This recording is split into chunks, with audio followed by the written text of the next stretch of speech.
It's great to see all of you here. This is my first time to Michigan, and I have to say, this is an absolutely beautiful state. I mean, this place is absolutely gorgeous.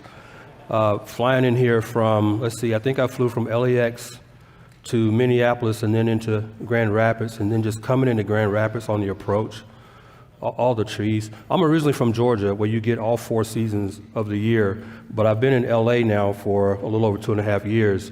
So everything in LA, in Southern California, everything's brown. You don't get the colors, so I really appreciate just the beauty of this place. It's just unbelievable. So thank you all for coming out. Let me just ask before I begin, how many of you are familiar with the Just Thinking podcast? Oh my gosh, it's almost the whole room. Wow. Well, thank you for inviting Virgil, Chris, and me here today and tomorrow. We're really looking forward to this. I'm here to speak with you tonight on the interconnectedness of critical race theory and Marxism. The interconnectedness of critical race theory and Marxism. And when it comes to understanding critical race theory, what you and I must initially realize is that critical race theory, or CRT, it's not some kind of Big Bang proposition. Now, what I mean by that is that critical race theory as a worldview is not some belief system that has come about ex nihilo, which is Latin for out of nothing, out of nowhere. Critical race theory has a definitive genesis, and that genesis begins with a worldview that was originally advanced by 2 19th century German philosophers, Karl Marx, who lived from 1818 to 1883, and Friedrich Engels, who lived from 1820 to 1895. And that worldview is known as Marxism. There's an ideological umbilical cord, if you will, that inexorably ties critical race theory with Marxism. That connection is a mutual disdain of and contempt for capitalism. Like Marxism, critical race theory views capitalism as the fundamental cause of racism in America. That's because in critical race theory, capitalism is what breeds white supremacy. And it is white supremacy that critical race theorists, or crits, as they call themselves, purportedly desire to dismantle in society. Like Marxism, critical race theory is fundamentally a philosophy of class struggle. Don't forget that. Critical race theory is identical to Marxism in that in critical race theory, it is fundamentally a philosophy of class struggle in which the oppression, injustice, and inequality of capitalism must be replaced with a more just, equitable, and inclusive system, namely socialism. Marxist professor Dr. Epifanio San Juan Jr. expresses that mindset very explicitly in a 2005 white paper that was published in the Michigan Journal of Race and Law titled From Race to Class Struggle, Reproblematizing Critical Race Theory. In that article, Dr. Epifanio San Juan Jr. writes this, quote, "A study of racist practices and institutions divorced from the underlying determinant structure of capital accumulation and class rule, which allows such practices and institutions to exercise their naturalizing force, can only perpetuate an abstract metaphysics of race and a discourse of power that would reinforce the continuing reification or commodification of human relations in everyday life. We cannot multiply static determinism in an atomistic manner and at the same time acquire an intelligible totality of knowledge which we need for formulating strategies of radical social transformation." Please listen to this closely. Still quoting Dr. Epifanio San Juan Jr. "A first step in this project of renewing critical race theory is simple to state, but difficult to execute." Remember, Dr. Epifanio San Juan is arguing that critical race theory has to be reproblematized in order for it to achieve its ends.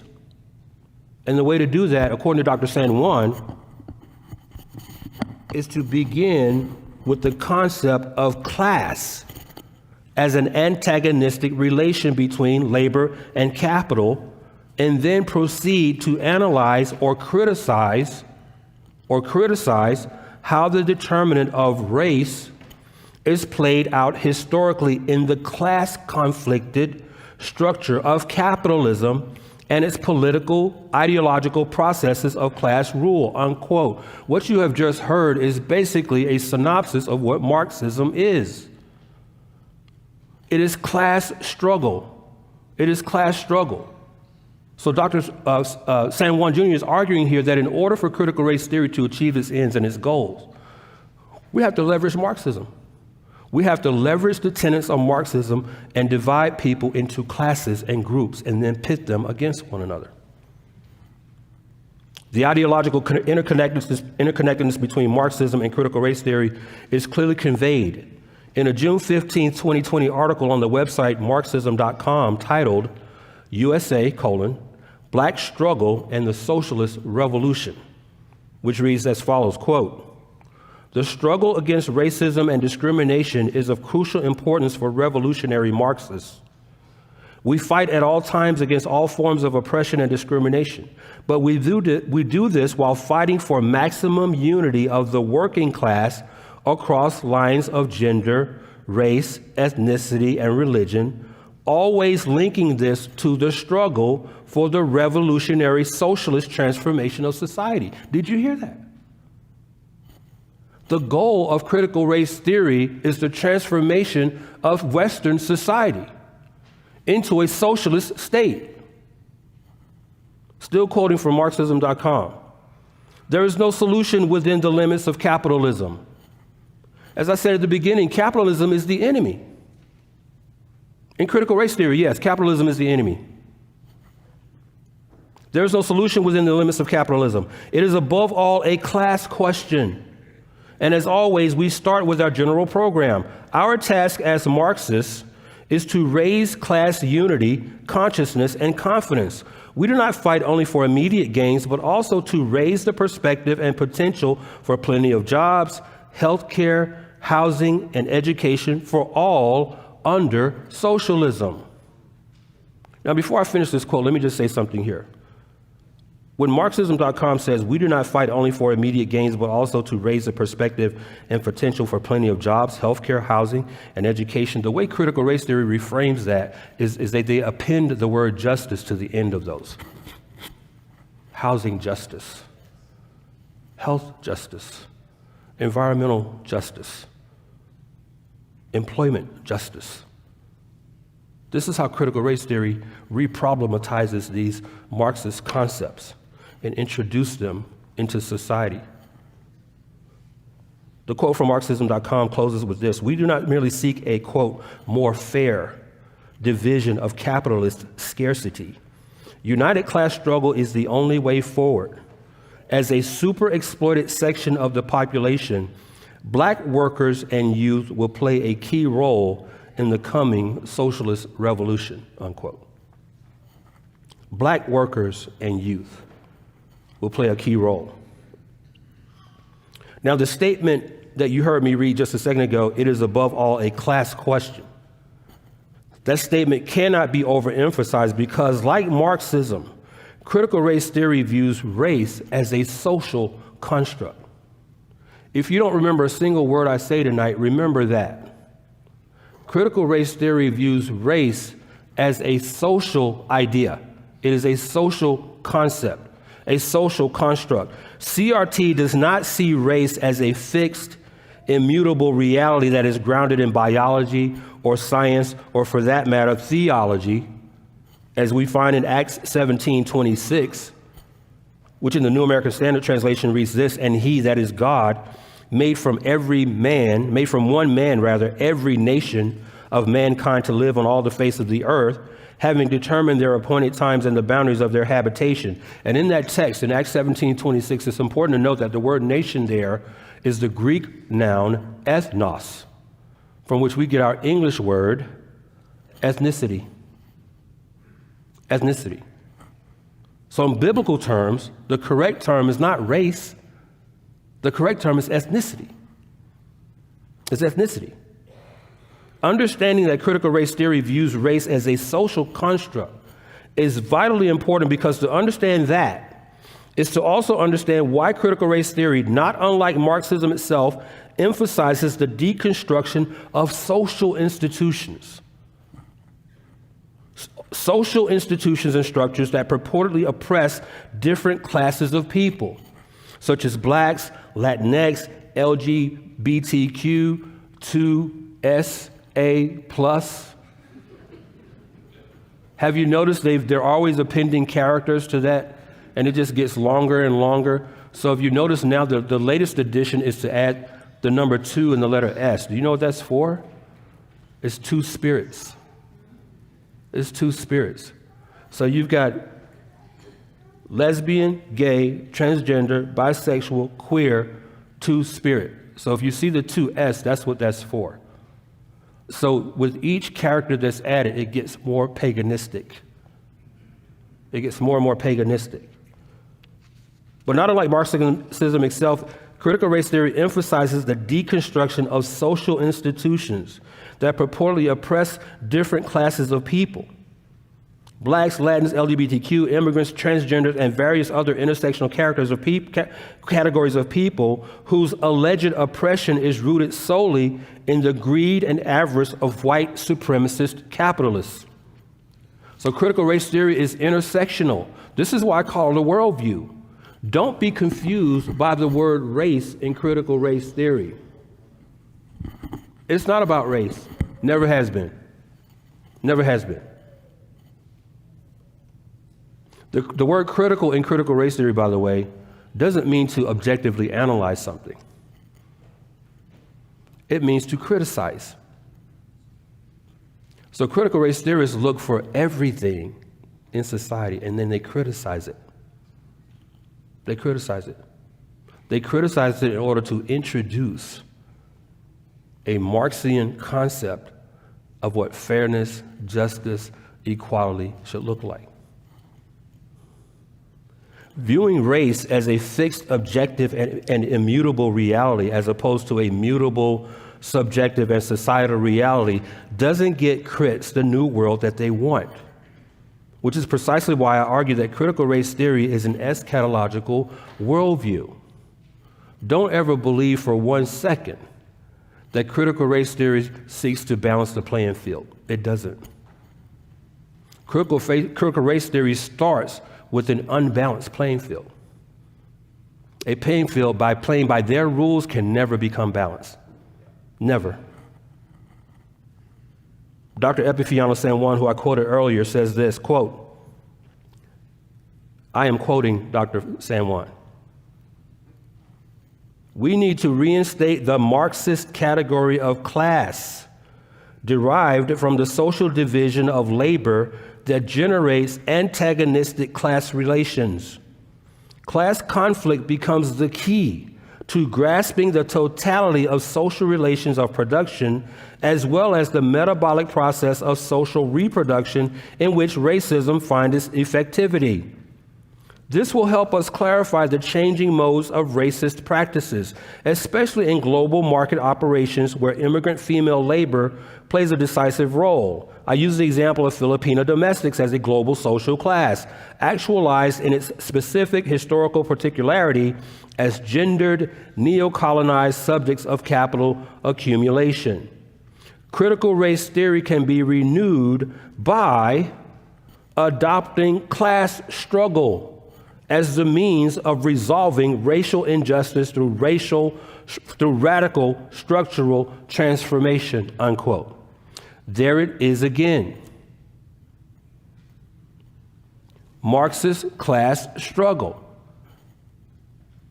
This is what that is foundational to critical race theory. It must divide. By definition, it does that. Please note that the phraseology such as antagonistic class relations, class conflict, and radical structural transformation, that's all classic Marxist vernacular, and it accurately captures the teleology of critical race theory, which is to pit various classes of people against one another, particularly with regard to any socioeconomic distinctions that may exist between those groups of people, for the sole purpose of fostering antagonistic class relations toward the ultimate goal of radical structural transformation. That goal is precisely why statistics, particularly certain socioeconomic data, are such a valuable weapon for crits. Crits subjectively use statistics as a means to promote the narrative that any socioeconomic differences that may exist between blacks and whites in America are actually disparities that are the direct result of inequities brought about in society by an oppressive capitalistic system that is grounded in white hegemony. Listen, not every difference is a disparity. Do you understand that? And this is what critical race theory does. They hook you with the vernacular. But we have to be so educated about the language that they use to understand what they're actually saying when they use these words. Not every socioeconomic difference is a disparity. Now, a disparity by definition is, with a disparity, you presuppose a universally accepted starting point where everybody's at the same place. And that over time, somehow, that equilibrium has gotten disturbed. That's a disparity. But a difference is based totally on the doors that you open, the doors that I open, the doors that you close, the doors that I close. So there's a distinction to be made between what's a difference and what's a disparity. Crits subjectively use these statistics to argue that America's capitalist system is ruled by white racist capitalists and that they want to keep their power over people who look like me, people who look like Virgil. A prime example of that kind of subjective narratology can be found in a book which perhaps some of you have read. It's titled Divided by Faith, co-authored by Michael Emerson and Christian Smith. That book was originally published more than 20 years ago. That's exactly what Divided by Faith does. It's replete with subjective statistics, housing inequalities, income inequalities, and it calls it all disparity.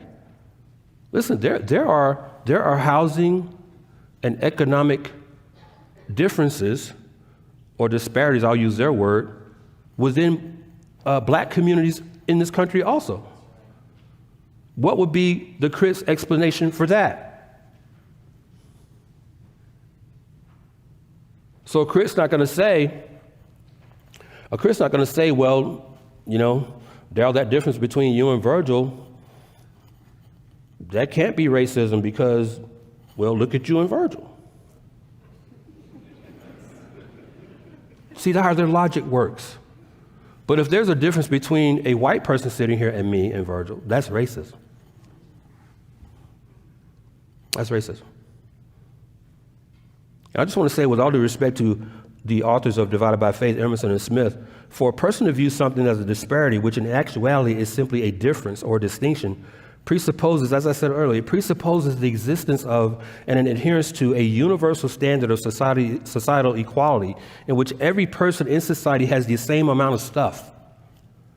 And that to not be able to acquire more of that stuff can only be blamed on a systemically discriminatory policy or practice that has been formally codified in the law. That was the case during Jim Crow in the late 19th and early 20th centuries, and with redlining in the 1940s, 50s, and 60s. But let me just say here and just add this. One of the tactics that critical race theorists use is they'll bring up history like Jim Crow. They'll bring up history like redlining. They'll bring up slavery. And then they'll surround that history with narratology so as to make you believe that here we are in 2021 in America, that 2021 America is no different than 1861 America. So you'll see on social media people posting black and white pictures of the march over this Edmund Pettus Bridge in Selma, Alabama from the 1960s. Where's that happening today?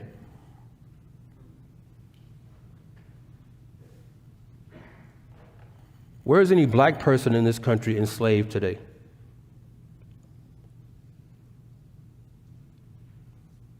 If you were to visit my office at Grace to You in Valencia, California, and if you're out that way, I welcome you to come by. I would love to give you a tour of the facility. You will find that in my personal library, I have more books on slavery than any other topic outside the subject of theology. I stand before you right now as a descendant of black African slave owners. You can trace my paternal roots all the way back to Guinea-Bissau, West Africa, and the Balanta people, B-A-L-A-N-T-A. The Balanta people were rice harvesters who, during the transatlantic slave trade, willingly and volitionally partnered with the Portuguese to profit from the transatlantic enslavement of their own people.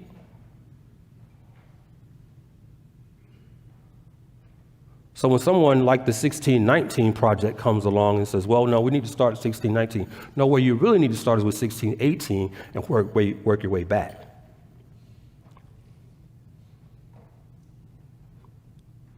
Because had there not been black African slave owners in Africa selling slaves around the world, there would have been no slavery in America. And this frustrates me because critics love to bring up slavery, but they never bring it up in an intelligently honest way. The conversation about slavery starts in Genesis 3, not in 1619.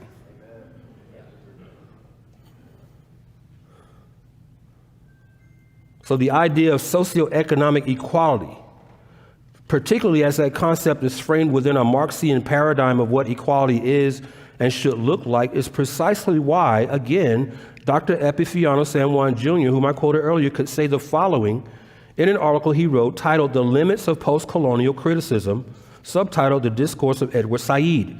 In that article, Dr. San Juan said this, quote, believe this or not, he said this, quote, "Capital ethnicizes people to promote labor segmentation, hybridity, and other differential phenomena result," unquote.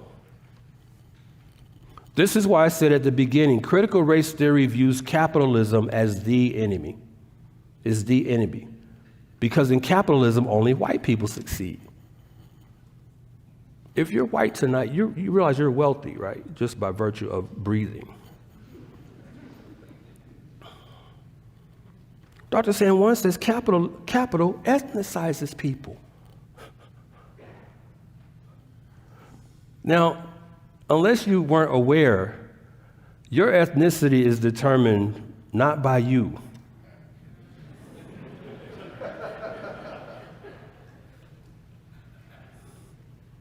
So that's one question I would like to ask Dr. San Juan. How can something static like capital affect my ethnicity in some way? But see, this is why you have to read crits, because when you read them, you realize they make absolutely no sense. They make no sense whatsoever. So according to Dr. San Juan, capitalism is solely responsible for any division and discord, whether ethnic or economic, that exists in America today. By the way, it may interest you to know that neither socialism nor Marxism, as ideological roadmaps to social justice, are foreign to the pursuit of civil rights for blacks in America. For example, in a speech delivered to a group of striking railroad workers on July 22nd, 1877, a black socialist by the name of Peter Humphreys Clark, principal of the Colored High School in Cincinnati, Ohio, and grandson of William Clark of the Lewis and Clark expedition, said this, quote, "The government must control capital with a strong hand. It is merely the accumulated results of industry, and there would be no justice should a few score bees in the hive take possession of the store of honey and dole it out to the workers in return for services which added to their superabundant store. Yet such is the custom of society. Machinery and land will in time take the same course, and cooperation instead of competition will be the law of society. The miserable condition into which society has fallen has but one remedy, and that remedy is to be found in socialism," unquote. Another example of the long history of socialism and black civil rights activity in this nation is labor activist and politician A. Philip Randolph, Asa Philip Randolph, who lived from 1889 to 1979. Randolph is one of the most significant yet least recognized leaders of the civil rights movement of the 1960s. Though Dr. Martin Luther King Jr. is widely lauded for his I Have a Dream speech that was delivered at the March on Washington in August 1963, it is A. Philip Randolph who was central to the organizing of that historical event, but whose name you probably don't know.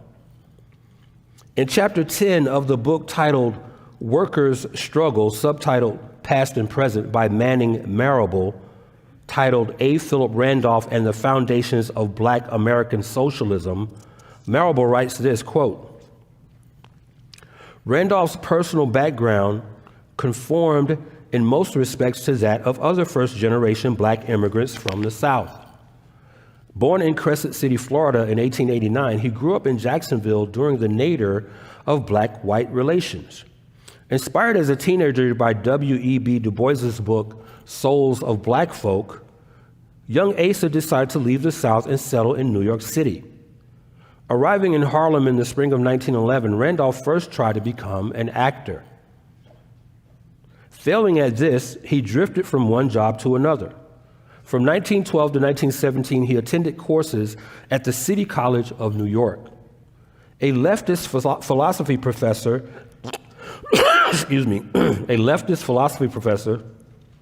J. Salwin Shapiro, acquainted Randolph with Karl Marx's writings and other socialist literature. Randolph's discovery of socialism was so, quote, exciting, unquote. He later reflected that he, quote, studied Marx as a child reads Alice in Wonderland, unquote. He formed a group of radical free thinkers called the Independent Political Council and began to identify himself with Harlem's premier black socialist and leading street corner orator, Hubert Harrison. No relation, by the way. Randolph joined the Socialist Party in the end of 1916 and began to lecture on black history and political economy at the Socialist Party's Rand School. By the beginning of World War I, Randolph and his new black friend, Chandler Owen, a fellow socialist, had become, quote, the most notorious street corner radicals in Harlem, exceeding even Harrison in the boldness of their assault upon political and racial conditions in the country, unquote. Now, speaking of W.E.B. Du Bois, who himself was a socialist and a Pan-Africanist, Du Bois is particularly admired by critical race theorists today because of his emphasis on black power and autonomy. As Marxist professor Rayland Rabaka, director of the Center for African and African American Studies at the University of Colorado Boulder, writes in Chapter 5 of the Handbook of Critical Race Theory in Education, titled W.E.B. Du Bois's Contributions to Critical Race Studies in Education, quote, Du Bois's sociology of education involves not only reclamation of African historical memory in the interest of radically re-educating critical educators and students about Africa's creation of and contributions to civilization, but also a struggle over the meaning of culture and cultural meanings. In order to resist the imperialist impulse, continental and diasporan Africans, along with other oppressed people, must do more than merely rediscover their long-hidden history. They are obliged to also critically, quote, return to the source, unquote, of their history, which is their culture, the distinct thought and practice traditions that they have developed to sustain and enhance their life worlds and lived experiences. Let me pause with the quote. I'm still not done with Dr. Rayland Rabaka. This is why the battle at the school board level is happening. Because what critical race theory seeks to do is wipe out Western culture, any vestige of it. They want to rewrite history. This is why you're seeing a movement to replace statues of Confederate war heroes. They're whitewashing history. There's a movement now to reclaim Native American lands and boot everyone off the land who lives on the land now. This is a total paganistic whitewashing of history that critical race theory wants to accomplish. This is why the battle at the school board level is so important. Because there are teachers in these schools, there are socialist administrators on these school boards who endorse this worldview, and they want it taught. Now, what they're going to tell you, though, is that, well, critical race theory isn't taught in the schools. Yeah, it's taught in the schools. But what critical race theory is not going to do, critical race theory is not going to be like at the front of this church. You're not going to see a marquee out front that says, yeah, critical race theory is taught here. They're re-problematizing it. So what they're doing is they're introducing the praxis of critical race theory, the orthopraxy, under the guise of social and emotional learning, SEL, diversity and equity initiatives. That's what they're doing. They're teaching critical race theory under the banner of something else. That's what's happening. Dr. Rabaka continues, he says, for Du Bois, capitalism and racism, as with capitalism and sexism, are inextricable and constantly influenced and exacerbating each other. They are interlocking systems of exploitation, oppression, and violence that conceal a kind of cultural racism deeply embedded in the languages and logics, mores, and twisted morals, institutions, and individual imperialist expressions of the ruling race, gender, class, religion, and its neo-colonized colored lackeys, unquote. So even in W.E.B. Du Bois's eyes, capitalism was the enemy. Capitalism must be destroyed. So when you hear terms like imperialism, that's Marxist language. That's Marxist language.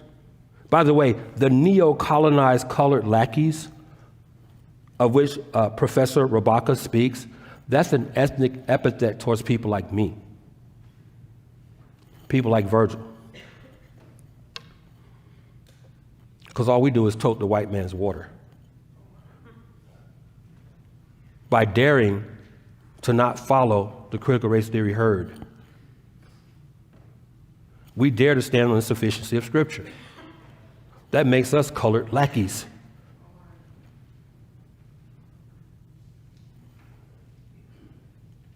But for all its historical significance in terms of being viewed by many black leaders as the ideal pathway to achieving socioeconomic equality for black Americans, socialism that is, Dr. Chulwe Mbetwa sees socialism quite differently, as he asserts in his book, Why Africa is Poor. In that book, Dr. Chulwe Mbetwa says this, quote, socialism is not adept at finding solutions to serious problems. Its emphasis on collective responsibility over and above individual responsibility rolls over lingering individual capacity to configure self-extricating measures out of crises. In the long term, socialism robs individuals of the opportunity to acquire skills for personal emancipation. Socialism struggles when it attempts to function as a propeller of wealth, unquote. That was Dr. Chulwe Mbetwa from the book, Why Africa is Poor. Now, I've spoken to this point about the ideological connections between critical race theory and Marxism, but there's a chronological connection as well, which I alluded to earlier, and that chronology begins with what is known as critical theory, or CT. Critical theory provides a specific interpretation of Marxist philosophy with regard to a critique or a criticism of mass culture. Also known as the Frankfurt School, critical theory is a philosophical and sociological movement spread across many universities around the world. It was originally located at the Institute for Social Research at the Goethe University in Frankfurt, Germany, hence why it's called the Frankfurt School. The institute was founded in 1923 by a wealthy German Argentine Jew by the name of Felix Weil with the aim of developing Marxist studies throughout Germany. After 1933, the Nazis forced the closure of the Institute for Social Research, and it was moved to the United States, where it found hospitality at Columbia University in New York, which is where it still is housed today. You know who else studied at Columbia University? John Dewey of the Dewey Decimal System. John Dewey, who was a democratic socialist. John Dewey, who before any critical race theorists came on the scene, viewed public schools as an institute for social change, not education.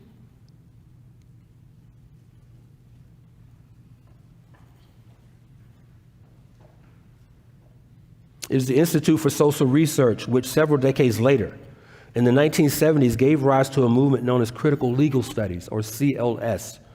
So you got the Marxism of the 1930s that gave birth to critical theory, which in the 1970s came to the United States, birthed critical legal studies. As a movement, CLS was comprised predominantly of a group of white neo-Marxist legal scholars who sought to study the impacts of legal jurisprudence on black people in America, but through a Marxian construct of equality and justice. See, in Marxism, nobody is unequal. But in Marxism, in order to make everyone equal, everyone is lowered. No one is ever raised up. Everyone's lowered. This is why Black Lives Matter wants to get rid of the idea of private property. This is why Black Lives Matter don't want police forces around. This is why Black Lives Matter rolls into white suburban neighborhoods at 2 a.m. with bullhorns, waking people up from their sleep. This is why Black Lives Matter blocks freeways and highways in suburban areas so that white people can't get home, so white people can't get their kids out of school, so white people can't make their airline flights.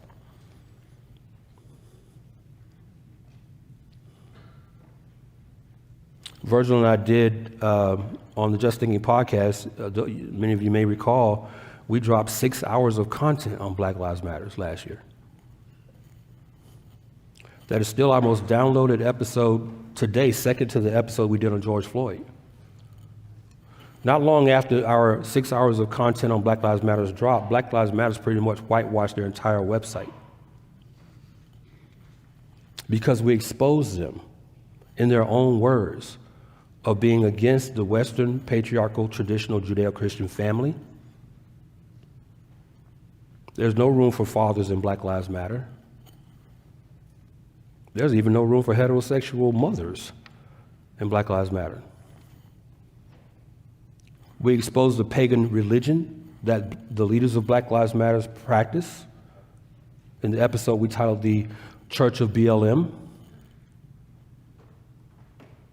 Virgil and I were the few voices who, when Black Lives Matter first came on the scene, we warned the church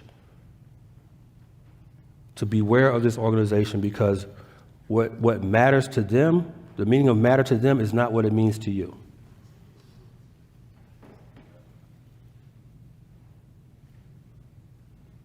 So the CLS movement, predominantly white neo-Marxist scholars who want to study the impact of legal jurisprudence through a Marxian concept of justice and equality. But with its focus on advancing only black civil rights, the CLS movement initiated a shift from Marxism as a philosophy of economic class struggle to a philosophy of identity struggle, or what I choose to call identity Marxism. Remember, in critical race theory, race is social. It's social. It's not biological or scientific. So with CLS, you have this transformation, this morphing of what I call classic Marxism, which is economic, which is an economics class struggle. But the critical legal studies movement changed that dynamic altogether to one where now we're talking about identity struggle. Identity struggle. So from the CLS movement of the 1970s arose what is known as critical race theory. Similar to the CLS movement, the CRT movement began with a group of black neo-Marxist legal scholars who met at the University of Wisconsin-Madison in the summer of 1989, under the belief that their predecessors in the CLS movement didn't go far enough to move the dial of civil rights for black people in America. Or to put it more plainly, CLS wasn't radical enough for the CRT movement. As Dr. Daniel Subotnick, professor of law at Touro College of Law in Central Islip, New York, and the author of the book Toxic Diversity, subtitled Race, Gender, and Law Talk in America, writes in a white paper published in the Cornell University Journal of Law and Public Policy in the spring of 1998, titled What's Wrong with Critical Race Theory, subtitled Reopening the Case for Middle-Class Values. Dr. Daniel Subotnick said this. Now, as I read this quote, understand, I want you to hear these words in the context of critical legal studies changes the dynamic of Marxism from economic to cultural, okay? From an economic struggle to cultural struggle. Dr. Subotnick writes this, quote, with the control of race discourse in their hands, critics turned their attention away from the legal academy and toward American culture in general. And this they have done with enthusiasm, developing and then applying new methods for the purpose and scouring the broad landscape of American life. They have found race and racism implicated in a terrifying array of institutions and practices. Whites then stand accused and have remained largely undefended, unquote. So what Dr. Subotnick is saying here is that what critical race theorists or critics have done, as I said earlier, critical means to criticize. So what they do is they look at the landscape of culture in America and they find racism everywhere. It's everywhere. Racism is everywhere. They don't have to prove it. They don't have to prove it. And you dare not ask them to prove it. Because by asking them to prove it, you prove yourself to be. I have a PowerPoint presentation that I do depending on the audience and the time that I have to speak. And there's a slide in that PowerPoint that I've titled, You Can't Win. You get why I titled it that, didn't you? See, if you're white, you can't win. You can't win. You cannot win.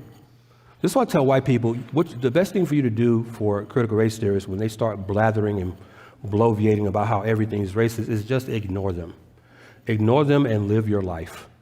Live your life, because you cannot satiate them. Again, to be critical means to criticize. People ask me, well, Darrell, what's the end goal of critical race theory? Well, there isn't one. There isn't one. Because if the stated end goal, as I said earlier, if the stated end goal of critical race theorists was to ensure that all of American society is fair and equitable, they would have no purpose in life after that.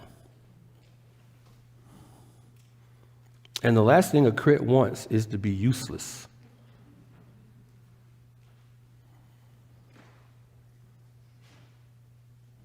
Whites then stand accused. You're guilty by virtue of existing. In our Just Thinking podcast episode titled Whiteness, we give a very succinct definition of what whiteness is. You understand what whiteness is? Whiteness is anything that's not blackness. That's what whiteness is. Anything that's not blackness is criticized as being whiteness. That includes if you're Hispanic, Asian, Latin, Middle Eastern, it doesn't matter. If you're not considered black, you're white.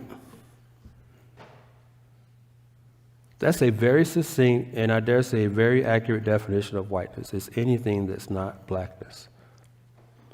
Virgil and I aren't black either, by the way, under that definition.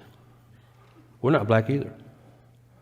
There is a distinction that is made in black culture, especially among black critical race theorists. There's ethnically black, then there's authentically black. Now, I'm ethnically black, but culturally, I'm white. Because of the way I think, because of my worldview, because I hold to a biblical worldview. We've been called by black people, believe this or not, this is true, I'm not lying. We've been called by black people white supremacists. We've been labeled white supremacists by black people. Who follows me on Twitter? Anyone here follows me on Twitter? You guys know I'm telling the truth. Read my timeline on Twitter any day. Critical race theory is built upon one main presupposition that is augmented by at least three subordinate yet equally important presuppositions. Number two thing you need to remember is that critical race theory is presuppositional. It is presuppositional. It is not grounded in fact, it is grounded in narrative. The main presupposition of critical race theory is that racism is the normal, common, and everyday experience of all people of color in America. That is the cornerstone presupposition of critical race theory. It is a presupposition, so the crit wakes up in the morning presuming that racism is the normal, common, and everyday experience of all people of color in America. And they don't have to prove it. I've never had a white person call me a nigger. Never had a white person call me coon. Never had a white person call me Sambo, Quimbo, or Uncle Tom.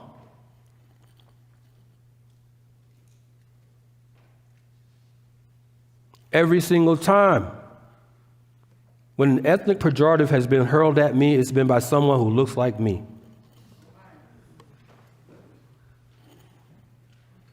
Every single time. But I've learned to take it all in stride.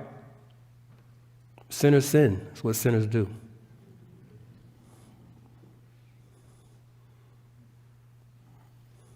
But I would just encourage, just as a side note, if you're considering calling me Uncle Tom, thank you. That's actually a compliment. It's not a... If you've read Harriet Beecher Stowe's Uncle Tom's Cabin, you would know that.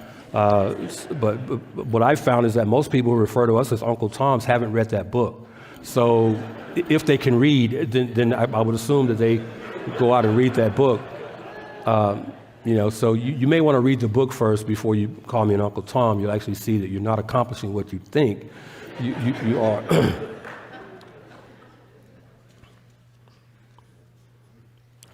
So the foundational presupposition of critical race theory is that racism is the normal, common, and everyday experience of people of color in America.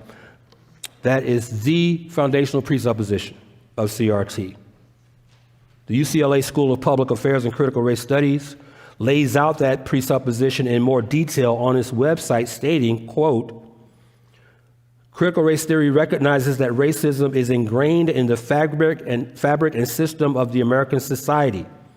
The individual, listen to this, the individual racist need not exist to note that institutional racism is pervasive in the dominant culture. Now let me pause on this quote right here. The individual racist need not exist to note that institutional racism is pervasive in the dominant culture.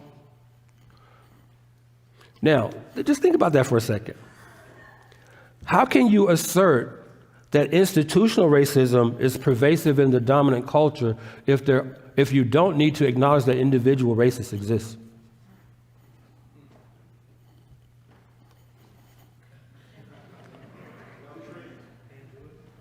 Exactly. It's nonsensical. It just doesn't make sense.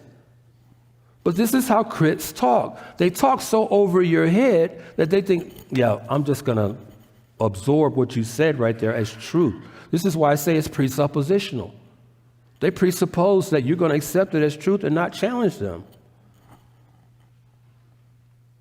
The individual racist need not exist to note that institutional racism is pervasive in the dominant culture. This is the analytical lens that CRT uses in examining existing power structures. That's more Marxist language right there. Power structures. CRT identifies that these power structures are based on white privilege and white supremacy, which perpetuates the marginalization of people of color, unquote. Again, that's on the website of the UCLA School of Public Affairs and Critical Race Studies. So that is the main presupposition of critical race theory, that race is endemic to every aspect of American life. Again, race is a social construct, though. It is a social construct. That is the primary presupposition on which critical race theory makes its money, literally. You notice how wealthy crits are becoming, by the way? For all their talk about being oppressed, people like Ibram X. Kendi, Robin DiAngelo, and others are charging $20,000 a pop. They're selling books by the millions. Robin DiAngelo's new book, Nice Racism. Do you realize in Nice Racism that even smiling is racist if you're a white person? I'm not kidding. That's what she says. Even smiling, if you're a white person, smiling at people who look like me is subtle racism. So to again quote Dr. Dan Sabatnik from his book, Toxic Diversity, Race, Gender, and Law Talk in America, quote, if race is central because racial supremacy is central to American culture, then all features of American culture are presumed tainted. And in such an environment, racism can be presumed and need not be proved. Let me read that again. This is how crits make their money. It's presuppositional. And this is the presupposition. If race is central because racial supremacy is central to American culture, then all features of American culture are presumed tainted. In such an environment, racism can be presumed and need not be proven. This is why now Ibram Kendi has his own think tank at Boston University that's being endowed by tens of millions of dollars. This is why he can peddle a book titled Anti-Racist Baby. Because of the presupposition that the baby that is going to be born into this world, he's going to be born into a racist world that's against him.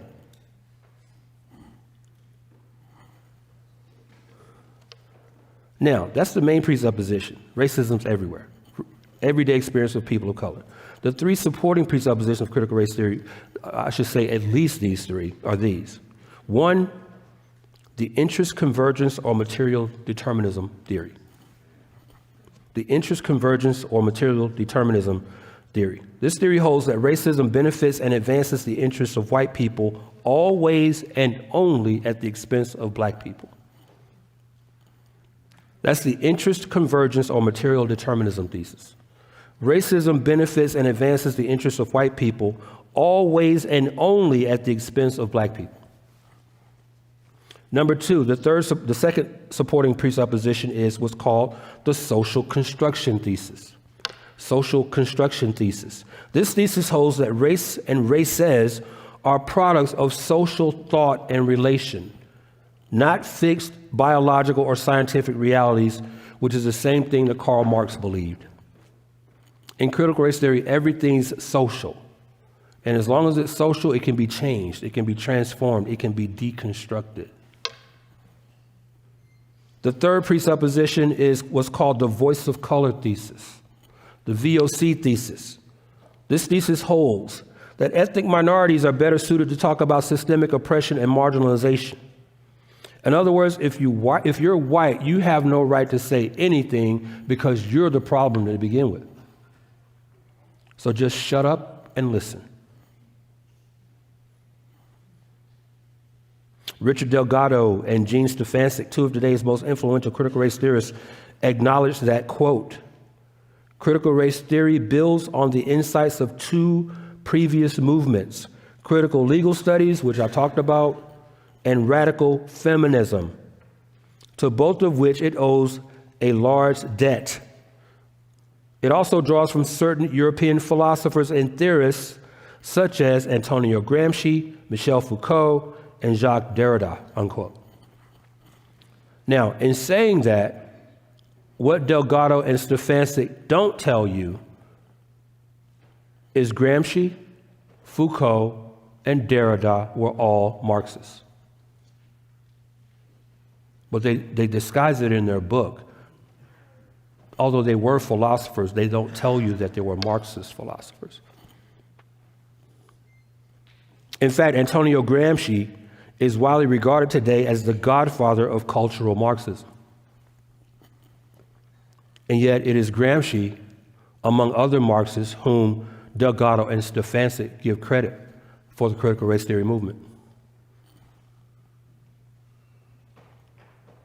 In the book, The Devil and Karl Marx, Dr. Paul Kengor, professor of political science at Grove City College in Grove City, Pennsylvania, makes the following observation of today's culture in the chapter titled Fundamental Transformation.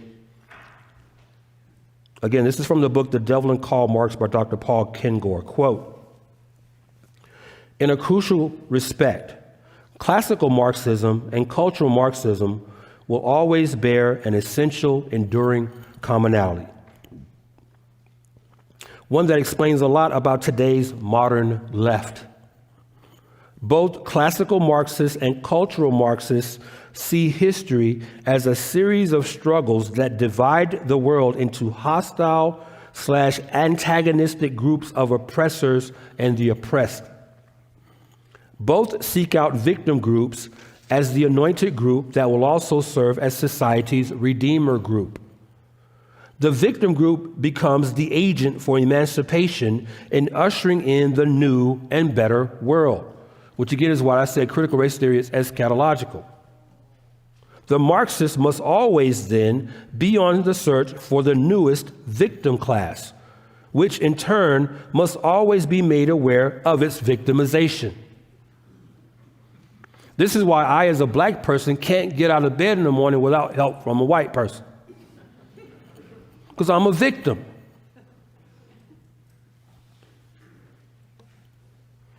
The Marxists must always then be on the search for the newest victim class, which in turn must always be made aware of its victimization.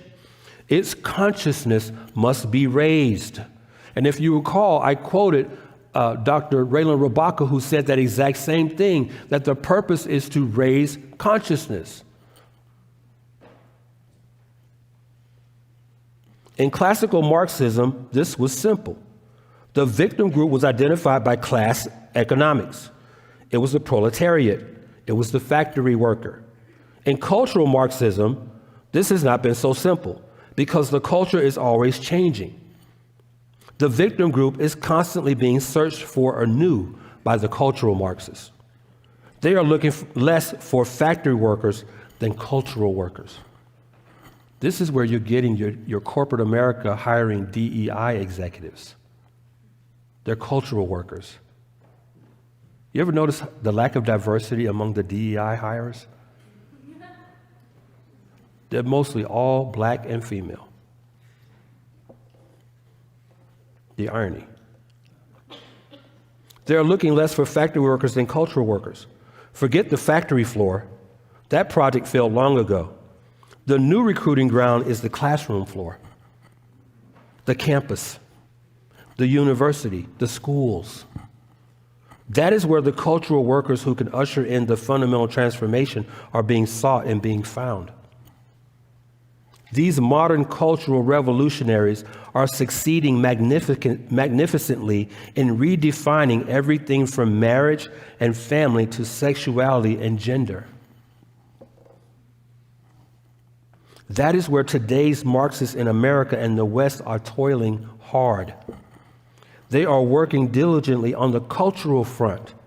That is where they are confident that they can finally take down the West and its Judeo-Christian bedrock that Marx and a long line of disciples looked to smash, unquote. The new recruiting ground is the classroom floor. This is why critical race theorists want your children. This is exactly why they want your children. For someone to say that critical race theory is not being taught in schools, they're lying. They're lying. It is being taught in schools. Critical race theory is unbiblical for at least these following 5 reasons. This is the bottom line question. Why is critical race theory unbiblical? Well, it's unbiblical for at least these 5 reasons.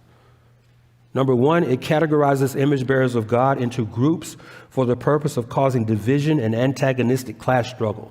That's a violation of Genesis chapter 1, verse 27, Genesis chapter 5, verse 2, and Titus chapter 3, verses 10 and 11. Number 2, critical race theory imparts sinful motives to certain of God's image bearers solely on the basis of the color of their skin. That's antithetical to Acts chapter 17, 26, excuse me, and Genesis 6, 5. Number 3, critical race theory is unbiblical because it transfers the guilt of presumed sins of those from past generations to those of present generations. That's what I call sin by proxy.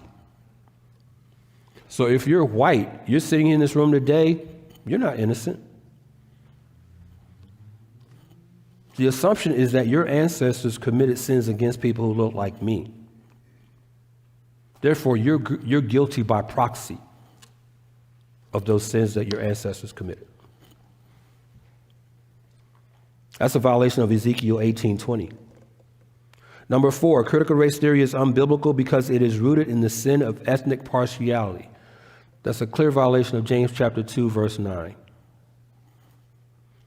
Then number 5, critical race theory is unbiblical because it promotes materialistic covetousness and envy under the guise of justice and equity.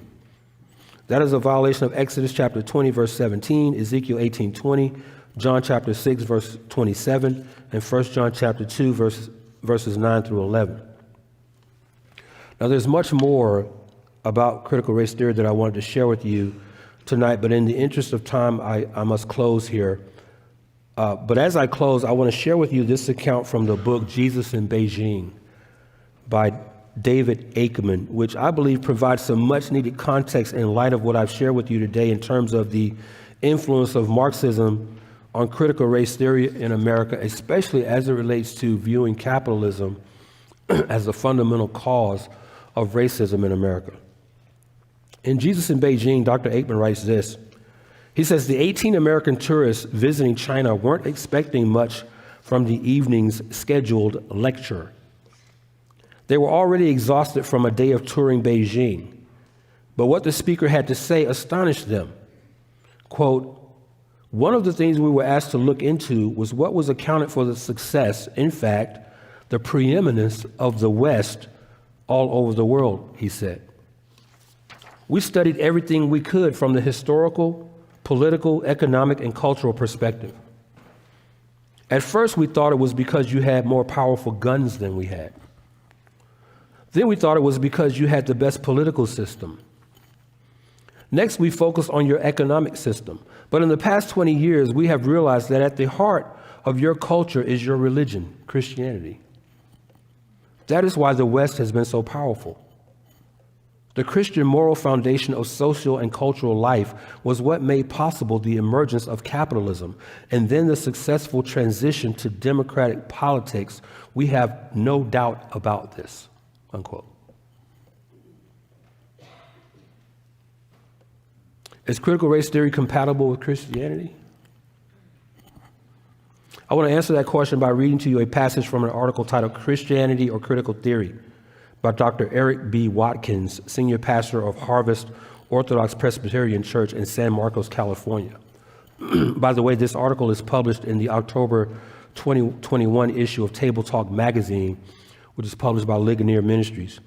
In that article, Dr. Watkins writes this, quote, is critical theory's worldview compatible with Christianity?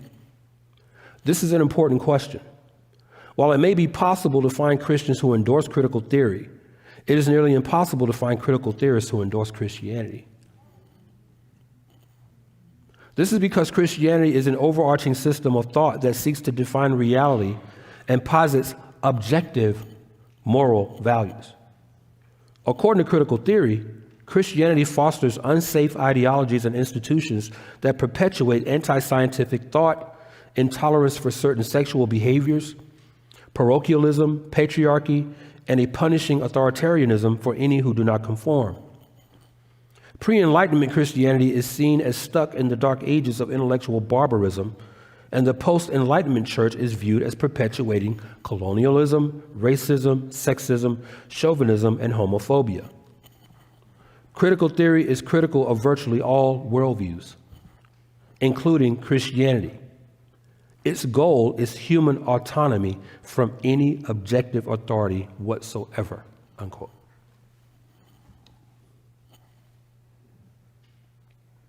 So contrary to what many Marxist critics and black liberation theologians would have you believe, critical race theory is not merely some innocuous, innocent way of promoting anti-racism or of teaching people about the history of racism in America, or of understanding how the power dynamics of white supremacy have operated in this nation.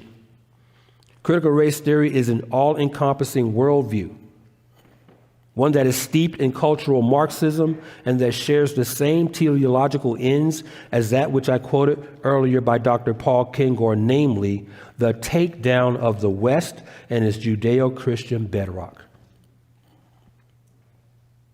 It's been my distinct honor and pleasure to be with you all this evening. Thank you very much.